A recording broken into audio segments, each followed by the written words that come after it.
여러분 안녕하세요. 오늘은 의료 관광 상품에 대해서 공부해 보도록 하겠습니다.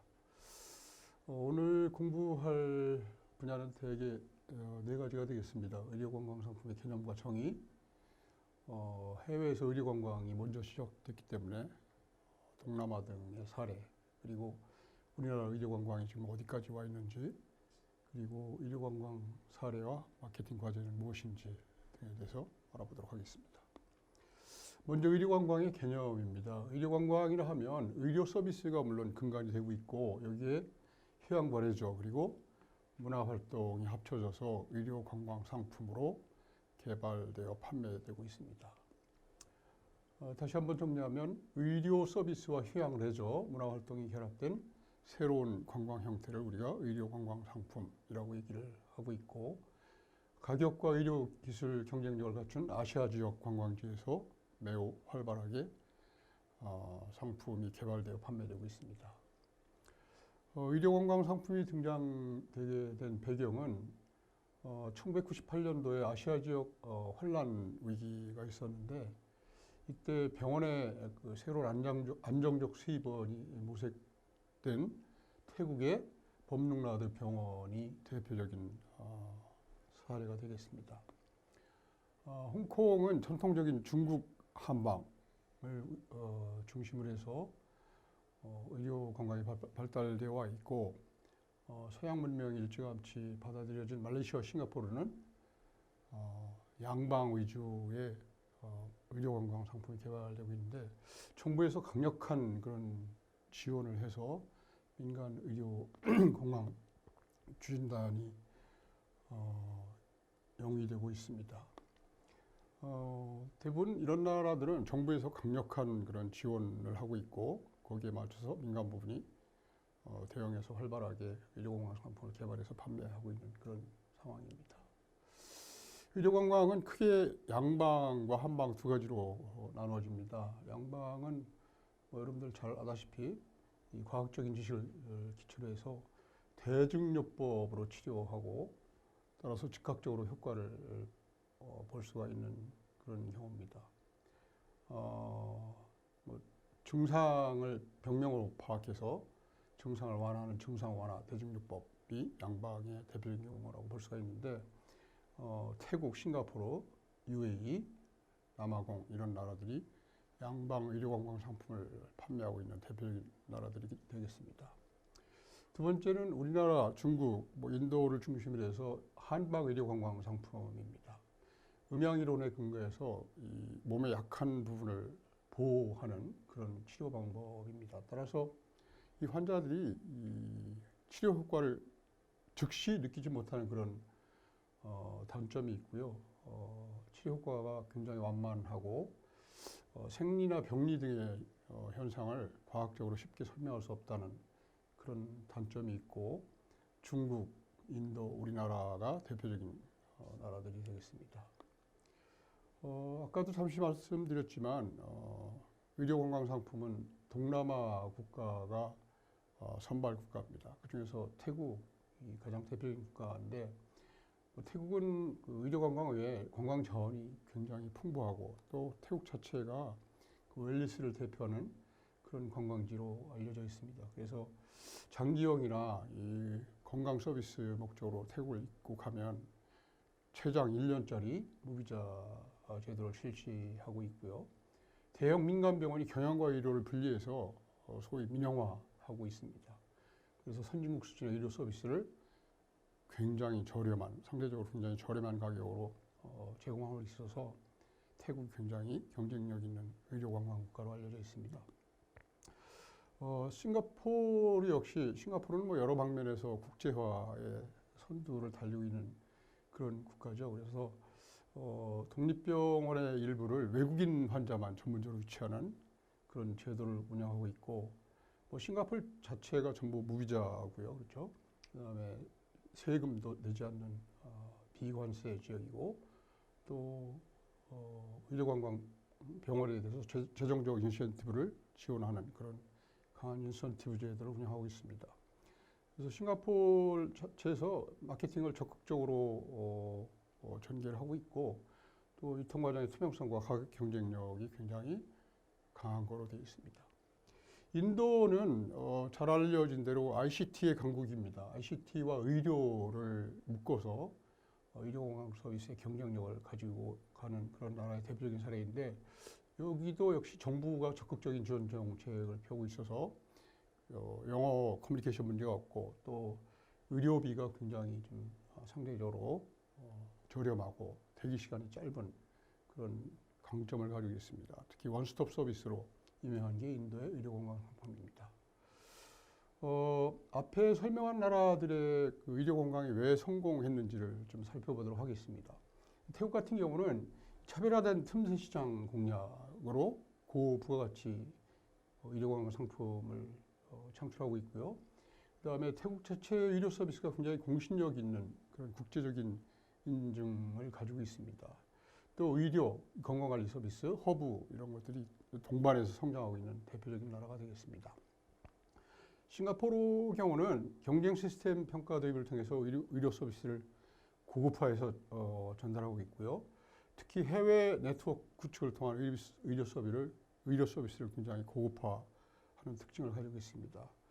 해외 환자를 위해서 전용 서비스 센터를 운영하는 게 싱가포르 의료관광의 특징이라고 할 수 있겠습니다. 인도는 선진국의 8분의 1 수준의 아주 값싼 의료 서비스 가격하고 환자들이 대기하지 않는 그런 차별화 서비스를 제공하고 있습니다. 의료 기술이 굉장히 선진화되어 있어서 국제적인 그런 신뢰를 확보하고 있고요. 아까도 말씀드렸지만 인도의 그 앞선 ICT 서비스와 의료 관광이 융복합이 돼서 전달되는 그런 장점을 가지고 있습니다. 의료 비자 발급, 의료 관광을 수출 산업으로 육성한다든지 외국인 의료 관광 직접 투자 한도 확대 허용 등으로 해서 정부의 지원도 강력하게 전개가 되고 있습니다. 우리나라의 의료 관광 상품에 대해서 간략히 알아보도록 하겠습니다. 우리나라는 이 한류 열풍이 시작되면서 성형 관광 위주의 그 의료 관광이 성행을 이루고 있습니다. 의료 컨설팅 업체가 국내 성형외과 협력을 체결하고 외국인들을 국내에 유치하고 있고요. 우리나라 의료 관광 경쟁력 분야는 방금 말씀드린 성형, 그리고 암치료, 신장이식, 당뇨병, 불임치료 이런 것들이 주가 되겠습니다. 우리나라는 아직까지 의료관광 서비스에서는 다른 나라에 비해서 개선할 점이 굉장히 많이 있습니다. 몇 가지만 좀 살펴보도록 하겠습니다. 의료기관의 영리법인 허용, 최근에 사회적인 문제가 되고 있죠. 의료관광 측면에서 보면 당연히 그 영리법인이 필요한데, 우리나라 사회보장 시스템에서는 의료의 민영화로 비춰져서 사회적인 그런 거부가 굉장히 강하게 나타나고 있는 그런 분야입니다. 그리고 입국 전 원격 의료 허용인데, 해외 관광객 경우는 입국 전에 그 원격 의료 서비스가 필요하죠. 그런데 우리나라에서는 아직까지 그걸 허용하지 않고 있어서 문제가 되고 있고요. 그다음에 법적으로 의료 관광을 수출 산업으로 인정을 해야 되는데 아직까지 우리나라에서는 거기까지 가지 않고 있고요. 또 의료 관광이 사회적인 어떤 보장 시스템으로 간주가 되고 있기 때문에 우리나라에서는 의료 관광을 커머시얼한 광고를 허용하지 않고 있습니다. 그런 부분도 의료 관광을 위해서는 해결이 되어야만 할 것입니다. 그 다음에 의료 관광 비자입니다. 대부분 우리나라 사람들이 해외 갈 때도 마찬가지고 외국 사람들이 우리나라 올 때도 마찬가지인데 노비자 체결이 돼 있죠. 상호적으로 60일이나 90일 정도로 돼 있는데, 의료 관광을 위해서는 그 비자 기간이 최장 1년 정도로 이렇게 넓혀져야 됩니다. 그런데 의료 관광에 되었든 일반 비자가 되었든 우리나라 불법 체류, 불법 취업 때문에 비자가 전면적으로 정부에서 풀지 않는 그런 문제가 있습니다. 특히 한류를 이용한 의료관광 특화가 굉장히 필요한데, 최근에는 이제 많이 좋아졌죠. 많은 사람들이 우리나라에 오면 한류 스타들의 성형, 또 더 심하게는 우리나라 그 한류 스타들 또는 그 가수나 그 탤런트들이 대부분 그 얼굴을 고친 것으로 동남아에서 알려지는 정도로 되어 있습니다. 특히 이제 서비스 인프라가 굉장히 중요한데 우리나라는 뭐 아시다시피 영어가 상대적으로 취약하기 때문에 그 의료 코디네이터, 의사를 연결할 수 있는 해외 환자들과 연결할 수 있는 그런 영어 시스템 구축이 필요하고요. 그 다음에 전문 병원 지정과 육성이 필요합니다. 분야별로 외국인 환자를 위해서 전문 분야와 병원을 지정해서 육성할 필요가 있겠습니다. 특히 이제 외국인을 위한 그 의료 전문 병원에 대해서는 정부 차원에서 특별한 인센티브를 제공하는 그런 시스템 가동이 필요하다고 볼 수가 있겠습니다. 우리나라는 뭐 앞에 말씀드린 동남아 선발 국가에 비해서 아직까지 좀 후발 의료 관광 상품 제공 국가이기 때문에 그것들을 극복하기 위해서는 몇 가지 문제점들을 극복해 나가야 됩니다. 첫 번째가 배상 시스템 도입입니다. 의료 관광 환자들이 우리나라에 와서 치료를 받고 후유증이 생겼다든지 문제가 생겼을 때 그것들을 과연 어떻게 시스템적으로 보상할 것이냐 하는 문제고요. 특히 의료기관 부대 사업으로 숙박업이 허용이 되긴 했는데 용적률에서는 여전히 제한을 두고 있기 때문에 용적률을 완화하는 문제. 그리고 원내 조제 문제입니다. 우리나라 사람들 경우도 지금 그 의학 분업으로 해서 많이 불편을 겪고 있다고들 하는 사람들이 아직도 있죠. 특히 외국 사람들이 그 의학 분업으로 이 약국을 가게 되면 의사소통의 문제가 많기 때문에 이 원내 조제 문제 허용에 관한 문제가 있고요. 그 다음에 우리나라 전문 인력을 대상으로 해서 메디컬 코리아 아카데미 연수를 확대해서 의료 서비스에 대한 전문 지식을 확보하게 하는 문제가 있겠습니다. 전문 인력 양성인데 특히 외국인 환자 통역, 전문적인 좀 지식이 필요한 분야죠. 그냥 의료 코디네이터, 의료 관광 마케터 이런 사람들에 대한 전문 인력 양성이 필요하다고 볼 수가 있겠습니다.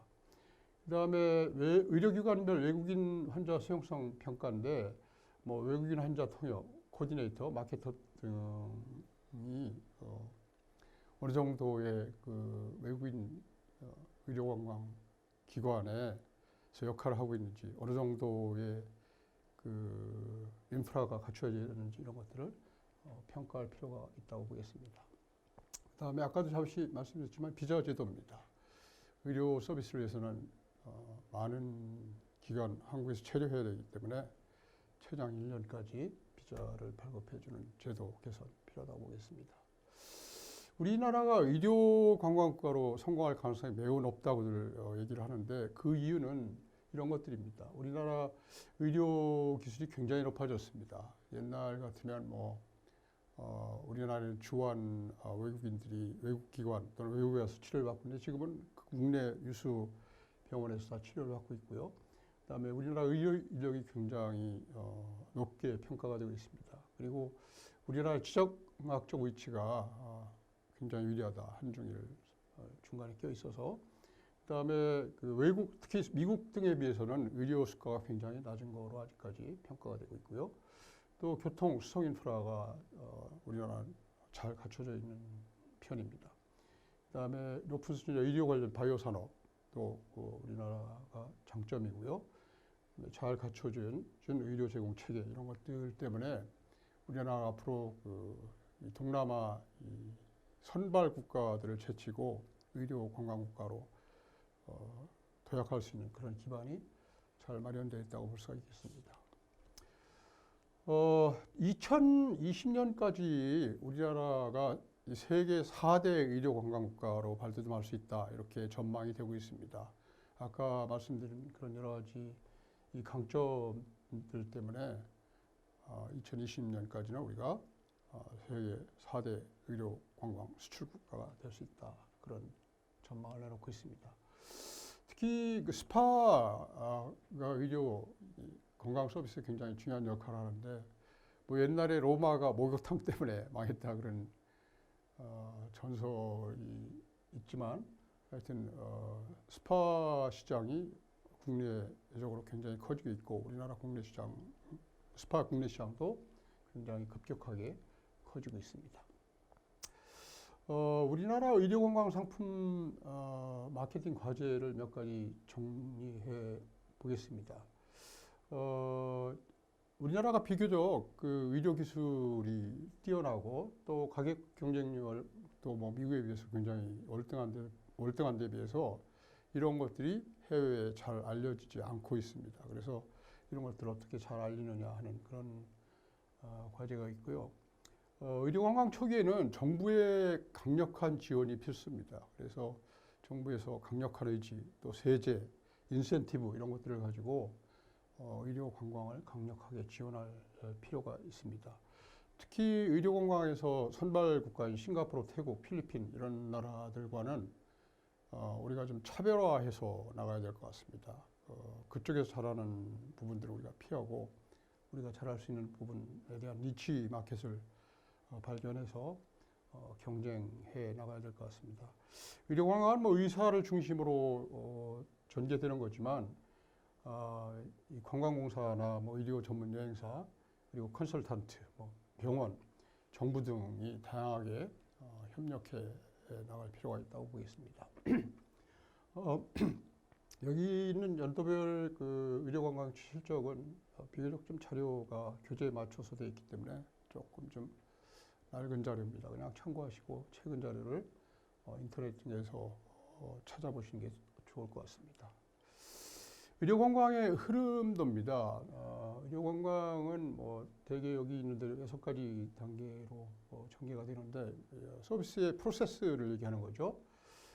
정보 수집 및 상담, 뭐 기본 정보 수집, 상담 및 예약, 건강 정보, 숙박 정보 이런 것들을 정보를 수집해서 그걸 토대로 해서 출국, 뭐 입국, 숙소 이동, 관광, 쇼핑 이렇게 이루어지고요. 일단 우리나라에 들어오거나 아니면 우리나라 사람들이 해외에 나가는 경우에 현지에 가서 병원 이동, 뭐 의료진 상담 및 시술, 입원 그 단계가 3번째 단계고요. 시술이나 입원 후에 일정한 기간을 뭐 휴양, 체험, 시티, 뭐 크루즈 투어, 엔터테인먼트, 음식, 쇼핑 그야말로 의료 관광 상품의 핵이 되는 단계입니다. 이걸 거쳐서 귀국을 하고 사후관리에 들어가는 단계가 의료관광 상품의 프로세스라고 볼 수 있습니다. 달리 보면 뭐 여권 비자 상담부터 시작해서 항공권 숙소 예약을 하고 병원 예약 및 상담, 의료 서비스 제공을 받고 통역 간병, 광고 안내를 받는 순서가 또 의료관광 상품의 프로세스라고 볼 수가 있겠습니다. 의료관광은 뭐 수요자들은 대부분 다 해외에 있다고 볼 수 있죠. 이 해외에 있는 수요자들이 여행사나 뭐 협력업체, 뭐 협회 또는 온라인 광고 지인들의 소개를 받아서 우리나라에 와서 병원, 리조트, 호텔, 국가는 뭐 의료관광을 전문하는 국가는 관광공사와 의료보험 뭐 공단 이런 데가 될 수가 있겠습니다. 의료관광 관련 직업은 크게 3가지로 나눠볼 수가 있습니다. 의료관광 전문 코디네이터, 의료관광 전문 마케터, 의료관광 전문 통역사 이렇게 볼 수가 있는데 의료관광 전문 코디네이터는 지금 정부에서 자격증 시험을 통해서 자격증을 주고 있고요. 의료관광 전문 마케터는 주로 의료관광을 전담하는 여행사를 들 수가 있겠습니다. 기타 뭐 컨설팅 업체가 있을 수가 있고요. 의료관광 전문 통역사는 일반 통역에 비해서 전문 지식, 소위 그 자건, 의료 용어에 대한 그 특수용어를 잘 이해하는 분야이기 때문에 그런 자격증을 가진 사람이 필요하다고 보겠습니다. 특히 그 3가지 중에서 가장 중요한 게 의료관광 코디네이터입니다. 그래서 의료기관과 외국인 관광자 간의 코디네이터 역할을 하는 거죠. 그래서 국내 입국부터 의료 상담, 뭐 진료 지원, 국내 관광, 출국까지 모두 책임지는 사람들이 의료관광 코디네이터라고 볼 수가 있겠습니다. 의료관광 코디네이터가 되기 위해서는 의료서비스산업실무론, 의료관광 실무론, 국제진료지원 실무론 등을 공부해서 서적의 시험에 통과를 해야 자격증을 얻을 수가 있습니다. 어, 국내 의료관광 현황도 교재에 맞추다 보니까 자료가 좀 약간 좀 오래된 자료들인데 참고하시고 최근 자료들은 인터넷 검색을 통해서 검색을 해보시는 게 좋을 것 같습니다. 우리나라에 찾아온 외국인 국적별로 한번 살펴봤습니다. 자료가 좀 옛날 자료이긴 하지만 그 트렌드는 큰 차이가 없습니다. 미국인 경우는 특히 교포들이 많이 있고요. 일본, 중국, 러시아, 카나다 이렇게 되어 있습니다. 최근에 와서는 몽골 이런 데가 좀 추가되고 있습니다. 우리나라 의료관광의 스와트 분석을 좀 해봤습니다. 우리나라 의료관광의 장점은 이 높은 수준의 의료관광 인프라가 구축되어 있다는 거고요. 대학병원 간 경쟁과 국제를 위한 의료 산업이 발전되고 있다는 것이고, 풍부한 의료관광 홍보 마케팅 노하우를 가지고 있다는 것입니다. 그리고 지정학적 위치가 좋아서 지적 강점을 가지고 있다고 볼 수가 있습니다. 약점으로는 우리가 영어에 아무래도 약하기 때문에 언어 소통의 문제, 그다음에 이 단일 민족으로 구성되어 있어서 다른 민족 다문화에 대한 이해력이 좀 부족하다, 그런 게 단점이고, 의료 서비스 외에 수가 외에 다른 물가들이 굉장히 좀 비싸서 가격 경쟁이 좀 낮다는 거고, 우리나라 의료 서비스에 대한 그런 인지도가 대외에 아직까지 덜 알려져 있다, 이런 것들이 문제가 되겠습니다. 기회는 중앙이나 지자체 이 의료관광 서비스를 지원하려는 강력한 의지를 가지고 있습니다. 한류가 강점이고요. 그리고 세계 인구가 고령화됨으로 해서 의료관광 대상 인구가 많아진다는 겁니다.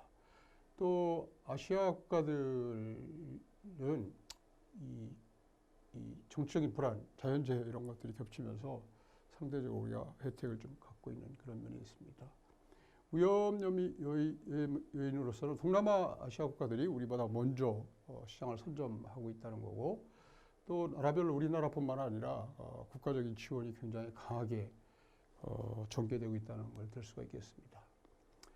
이런 문제들을 해결하기 위해서는 의료와 관광 연계성을 잘 구축해 나가야 되고, 또 지금 각 지방자치단체별로 의료관광에 대한 그 지원이 경쟁적으로 이루어지고 있는데, 이런 것들을 체계화해서 시스템으로 이루어지도록 해야 되고, 또 의료관광 사고에 대한 대비가 아직까지 시스템으로 이루어지지 않는 문제가 있습니다.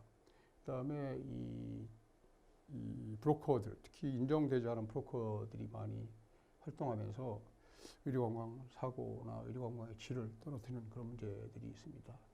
그리고 의료관광 쪽에서 아직 그 서비스 교육을 제대로 받지 않은 그런 인력들이 부족하다는 게 문제가 되겠습니다. 그래서 우리나라 경우는 의료법 제도 개선으로 의료관광 수용 태세를 개선해야 되고요. 의료관광 분야에 대한 전문 인력, 아까 얘기한 코디네이터, 전문 통역사 이런 사람들에 대한 양성, 그다음에 아직까지 덜 알려진 우리나라 의료 서비스에 대한 그런 홍보, 그다음에 정부나 지자체 지속적인 초기 지원, 그리고 의료 사고 예방을 위한 시스템 구축, 그리고 이런 것들을 통한 국제 네트워크를 갖춰 나가는 게 우리나라의 의료관광의 문제라고 볼 수가 있겠습니다.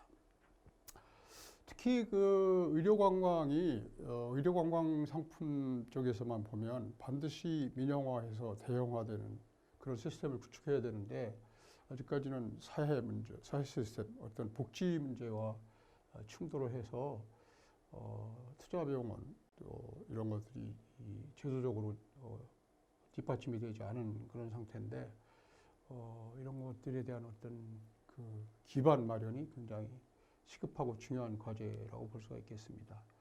특히 여행업 쪽에서 의료관광 상품을 보면 성형, 미용 상품이 대세고요. 휴양 및 맞춤 의료 서비스, 다시 말하면 의료 건강 서비스 이런 게 있고요.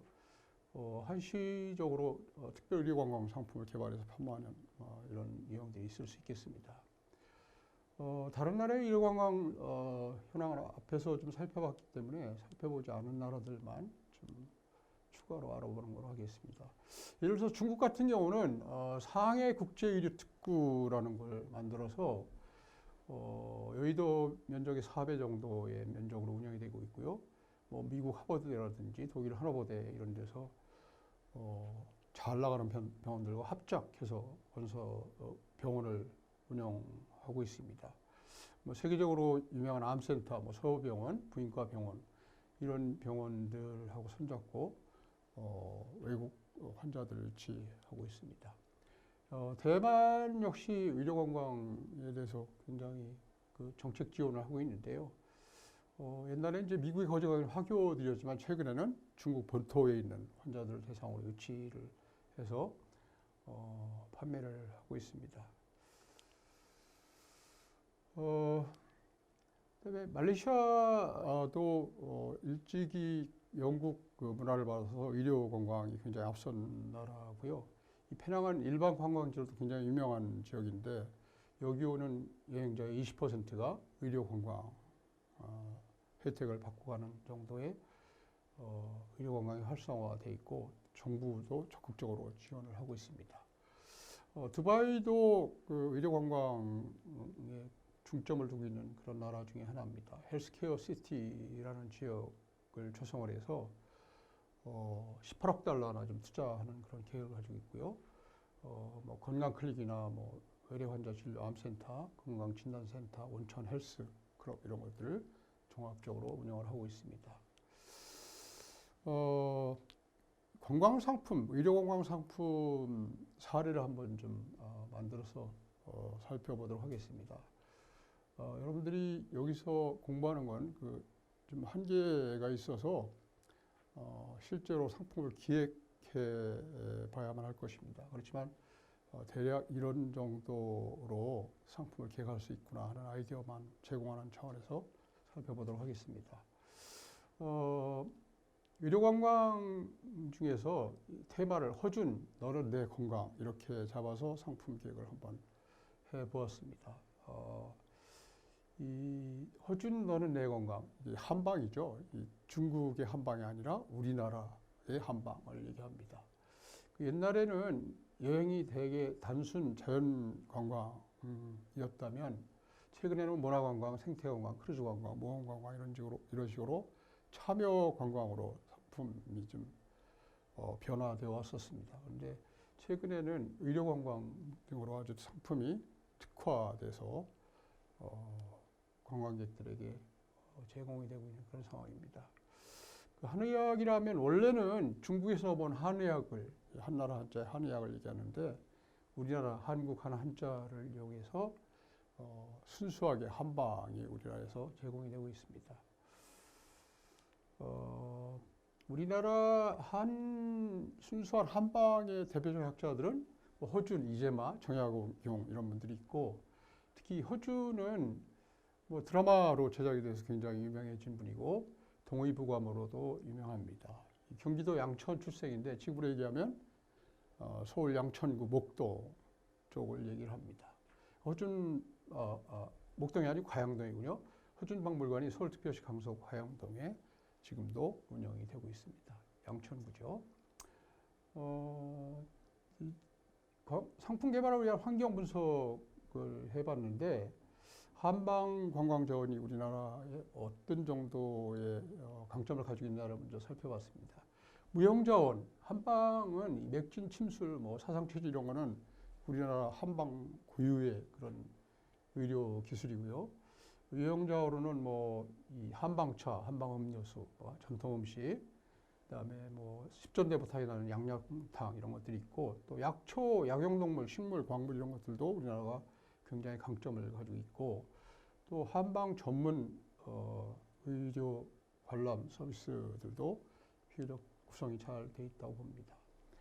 우리나라의 뭐 한방 한의원들도 상당수 전국적으로 지금 포진이 되어 있습니다.